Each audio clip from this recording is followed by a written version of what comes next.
Ladies and gentlemen, welcome to the Sheared podcast, home of people, politics, and popular culture. I'm your host, Austin Creed, and we're going to talk a little bit about popular culture this morning. You know, you're listening to the morning show where we talk about motivational quotes, we talk about just real life issues, and we try to get you motivated for the rest of your day. And my friends, I look around, I'm my ear to the ground. I go to college still. I'm a veteran. I go. I know I'm not trying to flex titles or nothing, but it's very interesting to me. I've been sick the last couple days, and so I've had more time to go on X and look at what people are saying, and it's unbelievable to me. I remembered why I never got on Twitter back in the day, and the reason I never did was because, people are so annoying by and large, and I hope I'm not talking about you personally, okay? I'm not saying that I don't like you personally. I'm not saying that I don't like any individual person. What I'm saying is most people are they're sheep. And that's why it's infuriating to deal with them for too long. Most people are just such normie oxygen thieves. Look, I'm a history buff, and being a history buff, I really enjoy learning about whether it's European history, African history, Asian history, Native American history. And when I look throughout history, I notice a common trend of it, to the victor go the spoils. We've gone from to the victors go the spoils to the victim goes the sympathy. And I look around in the world today and all I see are a bunch of victims.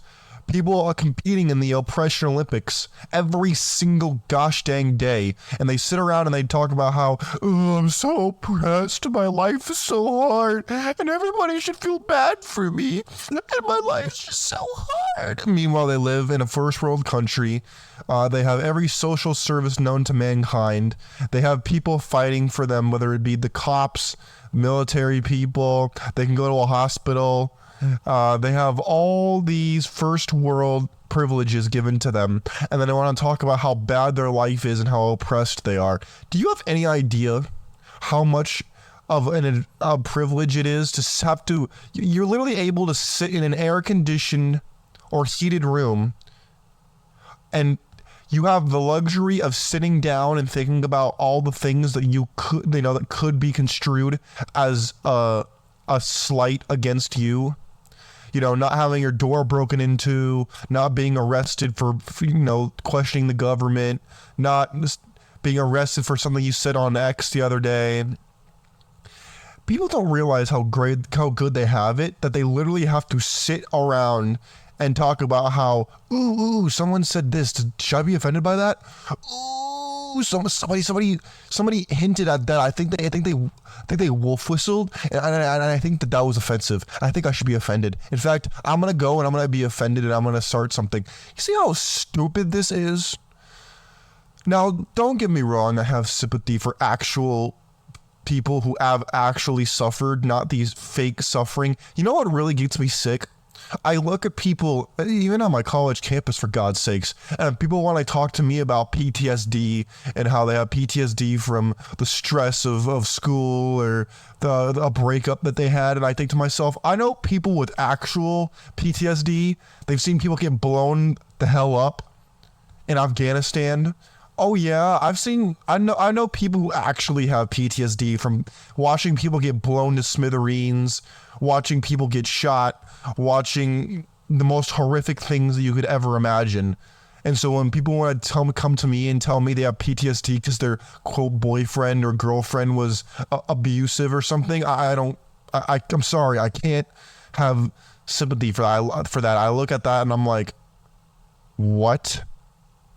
Look, I'm going to acknowledge the fact that it probably bothered you, but it all goes back to this idea of acting like a victim because it pays now. You have any idea how many people make a bag off of suing somebody or saying that they got victimized by some random bullcrap or something like that? It's unbelievable to me.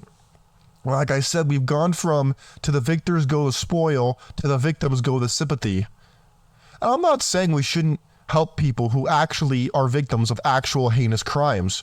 What I'm saying is, because the court of public opinion rewards people for being victims, does not mean now that you should think of yourself as a victim to fit in or to get ahead. Because let me tell you something.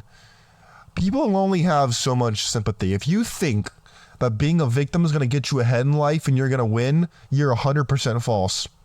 Unless you're that one woman who sued McDonald's over hot coffee and made a bag. But what I'm saying is this.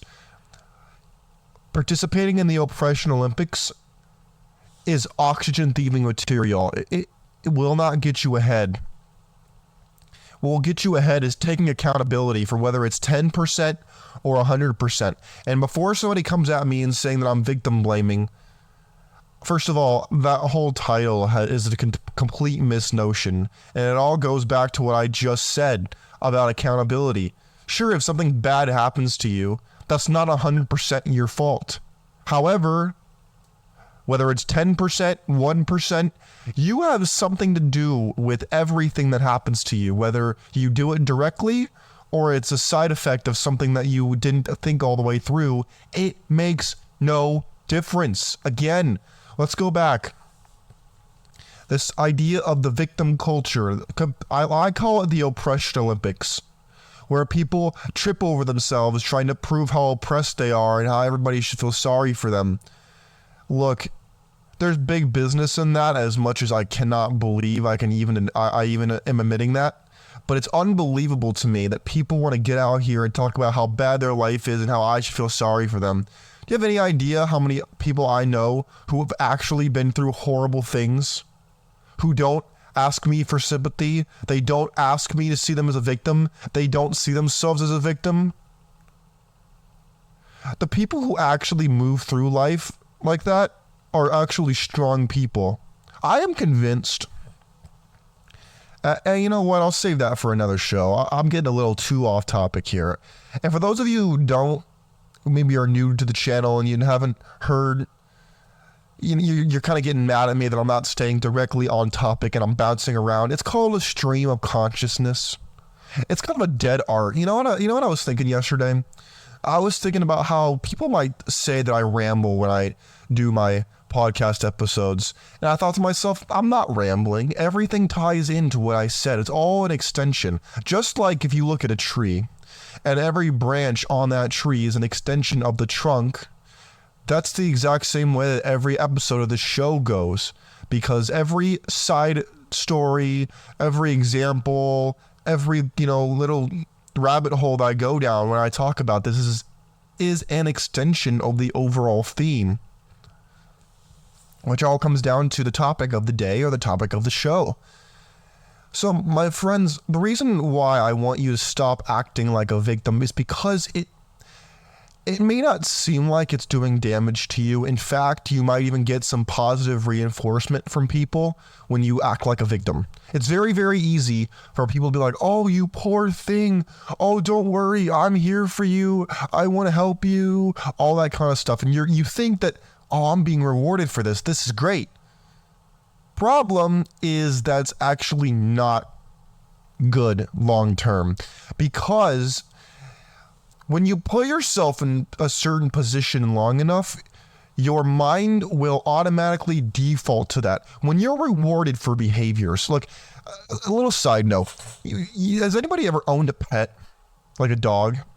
You notice how when dogs get treats for stuff that you do, they tend to repeat that behavior? Yeah, that's called positive reinforcement. The same thing happens with us as human beings. I know we like to pretend like we're not animals, but we are, in case you didn't know it. And as animals, we are also subject to the effects of positive reinforcement. When you look at society and you look at people and how they're rewarded for classifying themselves as a victim, you ever notice that the people who do those things, they're the perpetual victim? They're always a victim of someone else's cruelty, someone else's negligence, someone else's injustice. Like, you ever notice that? They're always victims. I've noticed that people who see themselves as victims, they will bend over backwards to always be the victim in every situation, which is And to some extent, it's honestly impressive because when I look at what people talk about, for example, when I look at when people discuss themselves as, oh, it's your fault this happened to me, I think to myself, huh? You mean to tell me you had nothing to do with what happened to you? Zero? What do you mean it's their fault? Didn't you make choices? Didn't you make certain choices leading up to what happened to you? The answer is yes. Again, like I said, whether it's 10% or 100%, there's always some element of accountability that must be taken if you want to grow as a human being. But when I look at people who are perpetual victims, or as I like to call them, professional victims, because sometimes some of them are making a bag off of being a victim, which I can't believe that actually happens. But nevertheless, when I look at these people, they want to pretend like they're heroes, like they're brave, but they're victims. They want to be treated like they're brave heroes, but they're victims. But yet they blame everybody around them for their problems, for their emotional states, for the effects that certain elements have on their life. And I never hear these people say, hey, you know what? Yeah, I messed up. Yeah, I should have done this different, or going forward, I'm going to do that. No, they always blame someone else, and then it robs them of the ability to grow as an individual. As an individual, you must always be trying to grow, be better, improve. Because if you're not, you're going to stagnate as a person, and before you know it, you're going to again go back into the victim of the oppression Olympics, and you're going to try to go for a gold medal. And very few people are going to tell you, hey, knock that crap off, you look ridiculous. Stop crying like a baby and stand up like a man. Stop being a wimp. Stop being pathetic. Stop being a sniveling little girl and be a woman. People aren't going to tell you these things because it's about mental health and about your self-esteem. Most people don't have any sense of self to esteem. Let me repeat that in case you missed it. Most people don't even have a sense of self to esteem in the first place, and then they want to lecture me about self-esteem. They don't even have a sense of self. They don't even know who they are. All they know is it's your fault. That's all they know. They don't know why. They don't know how. They don't know even who they are, but then they're so sure that it's your fault. I cannot stand people who have behavioral patterns like that. It makes me sick. I just don't want to be around them. I mean, they can do whatever the hell they want and they live in a free society. But let me tell you, if you hang around people like that, you will start to exhibit the same behaviors. If you came to me and said, hey, Austin, I want some advice from you, and I don't know you that well, I'm going to ask you, who are the 3 people you hang out with the most? And if you cannot give me a list of people that are going to positively affect your life, I know where you're going. If you tell me the top 3 people you consider the closest people in your life, I can tell you, A, who you are, and B, where you're going. Because it's really not that hard to do. But because if you're surrounded by victims, you're going to be a victim. If you're surrounded by victors, you will eventually become a victor. That's how it works. You ever wonder why the people who are rich and successful, they don't hang out with bums, losers, and nobodies? You ever wonder why that is?